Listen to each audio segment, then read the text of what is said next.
Praise the Lord. सभी विश्वासी भाई बहनों को प्रभु यीशु मसीह में जय मसीह की। बाइबल शिक्षा चैनल पर आप सभी का स्वागत है।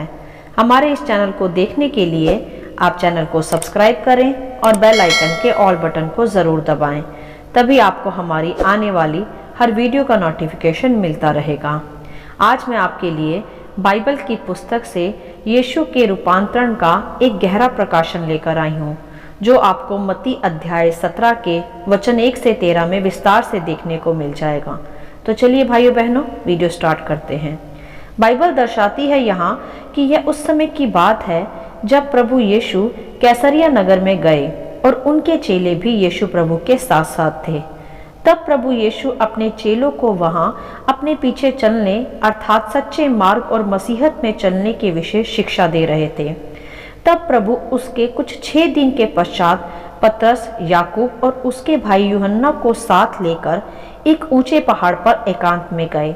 यहाँ हम देख सकते हैं कि प्रभु ने अपने साथ केवल अपने 3 चेलों को अर्थात पतरस, याकूब व यूहन्ना को ही लिया, क्योंकि भाइयों बहनों प्रभु के ये 3 चेले ही प्रभु के अत्यंत निकट थे, अर्थात ये प्रभु के भीतरी दायरे में सदा प्रभु के साथ रहा करते थे। आपको मैं यहाँ स्मरण करा दूं कि जब प्रभु ने याईर की बेटी को भी चंगा किया था, तब भी ये 3 चेले ही वहाँ याईर के घर में प्रभु के साथ भीतर गए थे, और यही 3 चेले थे जो सदा प्रभु के निकट रहते थे। इन्हीं 3 चेलों को लेकर प्रभु एकांत में पहाड़ पर प्रार्थना करने गए।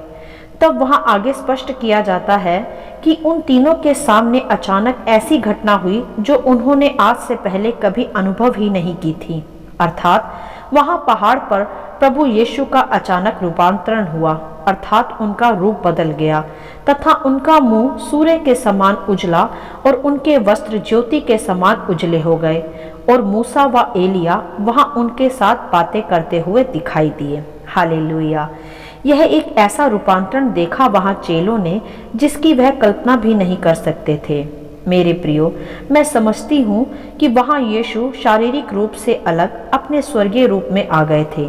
जब वह पहाड़ पर पिता परमेश्वर के सम्मुख आए, तब उनका रूप स्वर्गीय रूप में परिवर्तित हो गया, जो साफ साफ यह दर्शाता है कि यीशु ही प्रभु है। जैसा यदि प्रकाशित वाक्य की पुस्तक में हम देखते हैं, जब यूहन्ना ने मसीह का दर्शन पाया और वह मुंह के बल गिर गया, तो वह भी इसी प्रकार के दर्शन के बारे में लिखता है, अर्थात अध्याय 1 के वचन 16 में कि वह अपने दाहिने हाथ में 7 तारे लिए हुए था और उसके मुख से तेज 2-धारी तलवार निकलती थी, और उसका मुंह ऐसा प्रज्वलित था जैसे सूर्य कड़ी धूप के समय चमकता है। हालेलुया।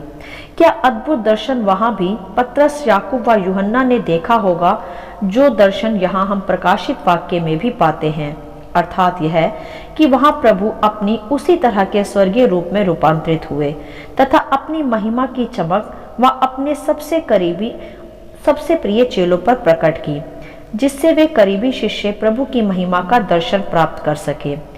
तब वहां हम देखते हैं कि वहां मूसा और एलिया भी प्रभु के साथ उन्हें बातें करते दिखे।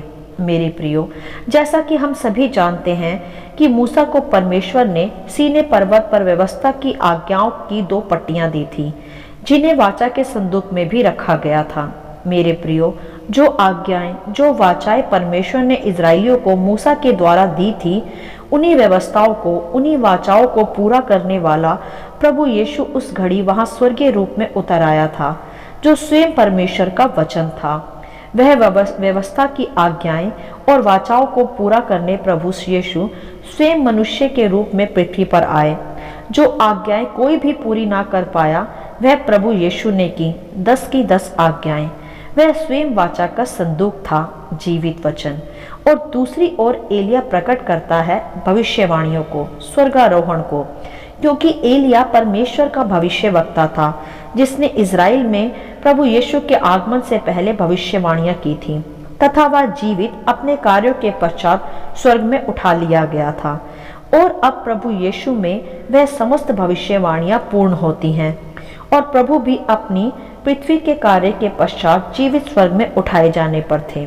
तो यहाँ हम परमेश्वर के राज्य की व उसकी वाचाओं की व उसकी भविष्यवाणियों की वह स्वर्गारोहण अर्थात जीवित देह की एक तस्वीर देखते हैं, मूसा, एलिया और प्रभु यीशु के रूप में।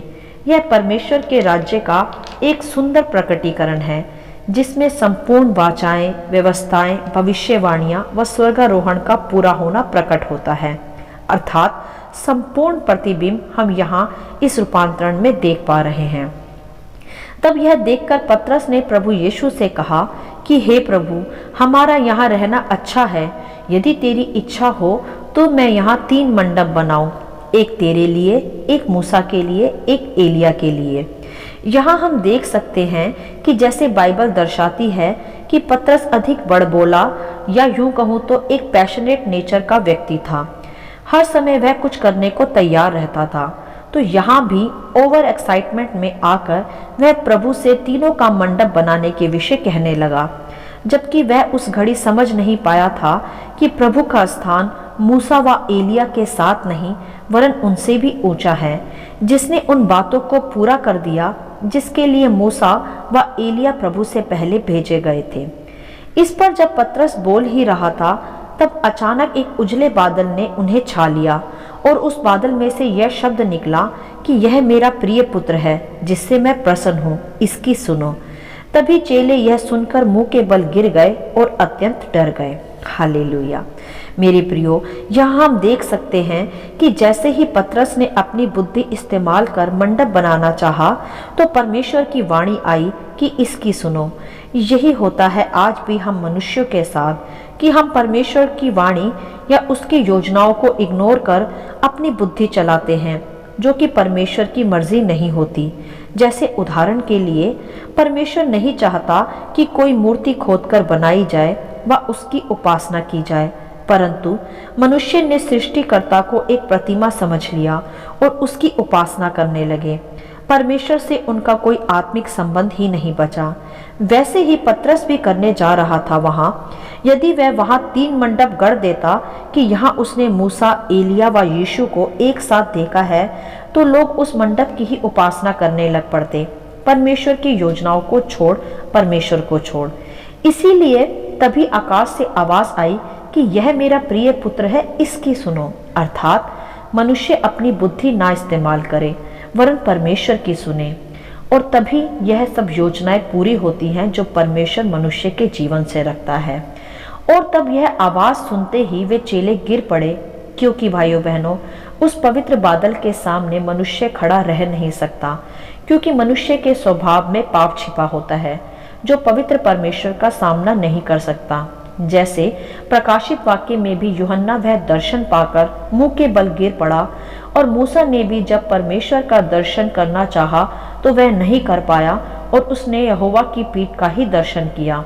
इसी प्रकार वे चेले भी मानवीय देह में उस पवित्र बादल अर्थात परमेश्वर की उपस्थिति के सामने टिक नहीं पाए और गिर गए और डर गए, क्योंकि मेरे प्रियो, बिना प्रभु यीशु के लहू के पापों की क्षमा नहीं, और बिना प्रभु यीशु के लहू के कोई पवित्र परमेश्वर के सामने नहीं जा सकता, और तब तक यीशु का लहू नहीं बहाया गया था। तब फिर प्रभु यीशु ने पास आकर उन्हें छुआ और कहा, उठो, डरो मत। तब जब फिर उन्होंने अपनी आंखें उठाई तब उन्होंने प्रभु यीशु को छोड़ और किसी को ना पाया। हालेलुया। तब जब वे पहाड़ से वापस उतर रहे थे तब प्रभु यीशु ने उन्हें यह आज्ञा दी कि जब तक मनुष्य का पुत्र मरे हुओं में से जी ना उठे तब तक जो कुछ तुमने देखा है किसी को ना कहना, क्योंकि मेरे प्रियो, प्रभु यीशु नहीं चाहते थे कि कोई मनुष्य उन्हें परमेश्वर के रूप में अभी से उपासना करने लगे, क्योंकि अभी प्रभु का वह कार्य पूर्ण नहीं हुआ था जिसके लिए प्रभु मनुष्य के रूप में आए थे, जगत का पाप उठाने और मृत्यु पर जय पाने। इसलिए वह नहीं चाहते थे कि उस बड़े कार्य से पहले कोई उन्हें राजा बना दे, परमेश्वर कर पूजने लगे, क्योंकि यही था मनुष्य का स्वभाव, जैसा वहां पतरस भी करना चाहता था। उस दर्शन को देखकर जब पतरस के मन में मंडप बनाने की अर्थात मंदिर बनाने का विचार आ गया तो ऐसा ही फिर दूसरे भी करने लगते, तो फिर कैसे प्रभु की योजना पूरी होती जिसके लिए वह पृथ्वी पर आया था। इसीलिए तब भी आकाश से वाणी हुई कि उसकी सुनो, और यीशु ने भी उनके चेलों को किसी को भी बताने के लिए तब मना किया। तब फिर चेलों ने पूछा कि फिर शास्त्री क्यों कहते हैं कि एलिया का पहले आना आवश्यक है। तब प्रभु ने उत्तर दिया, एलिया अवश्य आएगा और सब कुछ सुधारेगा, परंतु मैं तुमसे कहता हूँ कि एलिया आ चुका है और लोगों ने उसे नहीं पहचाना, परंतु जैसा चाहा वैसा ही उसके साथ किया। इसी रीति मनुष्य का पुत्र भी उनके हाथ से दुख उठाएगा। तब फिर चेलों ने समझा कि वह यूहन्ना बपतिस्मा देने वाले के विषय कह रहे हैं, क्योंकि यूहन्ना भी एलिया की आत्मा में आया था, परंतु लोगों ने उसे ना पहचाना वरन मरवा दिया।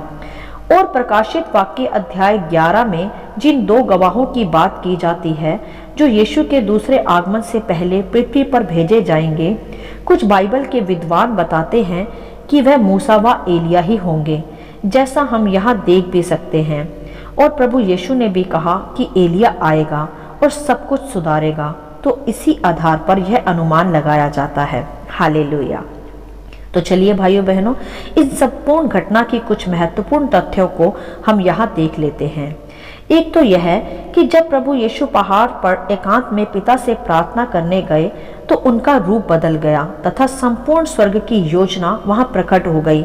तो मेरे प्रियो, हमें सीखना व समझना है यहाँ कि जब हम भी प्रभु के साथ एकांत में प्रार्थना करते हैं तो हमारा भी भीतरी आत्मिक रूप बदलता है, हमारा भी रूपांतरण होता है, महिमा का स्वभाव हम में इम्पार्ट होता है और फिर परमेश्वर की स्वर्गीय योजनाएं हमारे जीवन में प्रकट होने लगती है। तो मतलब कि हमें भी पिता परमेश्वर से प्रभु यीशु की ही तरह प्रार्थनाएं करनी चाहिए। परमेश्वर की योजनाओं को प्रकट करने के लिए हमें परमेश्वर के साथ निकट संबंध स्थापित करने चाहिए। और दूसरी बात कि हमें अपनी बुद्धि का सहारा नहीं लेना चाहिए, वरन परमेश्वर पिता की आवाज को ही सुनकर चलना चाहिए, क्योंकि मनुष्य की सोच में व परमेश्वर की सोच में जमीन आसमान का अंतर है। जैसे वहां भी पतरस ने अपनी बुद्धि लगाई और आकाश से आवाज आई कि प्रभु यीशु की सुनो। तो मेरे प्रियो, सदा प्रभु की सुनकर ही चलें, क्योंकि उसकी योजनाएं हमारे विषय हानि की नहीं वरन कुशल ही की हैं, जो अंत में हमारी आशा सदा पूरी करती हैं। और तीसरी व महत्वपूर्ण बात यह है कि केवल 3 चेलों ने ही परमेश्वर का यह महिमामय रूप का दर्शन प्राप्त किया। वह संपूर्ण पिता परमेश्वर की स्वर्गीय प्रतिबिंब को वहां मूसा, एलिया व यीशु के साथ एक साथ देखा। केवल 3 ने ही, बाकियों ने नहीं। तो मेरे प्रियो, जो परमेश्वर के निकट आएगा, परमेश्वर भी उसके निकट आएंगे, ऐसा बाइबल हमें सिखाती है। तो ये 3 चेले ही परमेश्वर के निकट थे, तो इन्होंने ही परमेश्वर के इस दर्शन को अब देखा। तो यदि आज आप और हम भी प्रभु के निकट आए तो निश्चय ही प्रभु अपनी महिमा को व अपने स्वर्गीय दर्शनों को हम पर प्रकट करेगा, जिससे हम परमेश्वर की संपूर्ण व्यवस्था का, वाचाओं का, भविष्यवाणियों का दर्शन प्राप्त कर सकें और आशीषित हो सकें।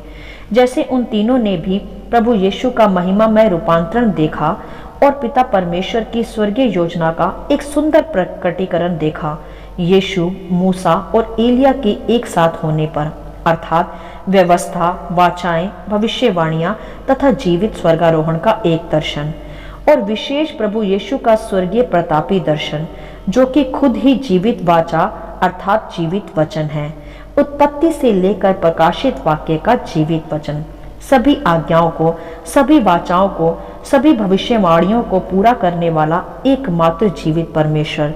तो मेरे प्रियो, यदि आप परमेश्वर के निकट आएंगे तो परमेश्वर की सुंदर योजनाओं को और स्वर्गीय दर्शनों को प्राप्त करेंगे, जैसे वहां पतरस, याकूब और यूहन्ना ने भी की, और परमेश्वर का महिमामय दर्शन उन्होंने वहां प्राप्त किया। हालेलुया। आशा करती हूँ इन वचनों का संक्षिप्त विवरण आप सभी को समझ में आया होगा। परमेश्वर आपको अपनी पवित्र आत्मा की भरपूरी से सदा भरता रहे। यदि आप चाहते हैं कि दूसरे भी इसे सुनकर आशीष पाएं, तो आप दूसरों के साथ भी इसे शेयर कर सकते हैं, क्योंकि हमारे प्रभु यीशु मसीह की यही इच्छा है। आमीन and God bless you all.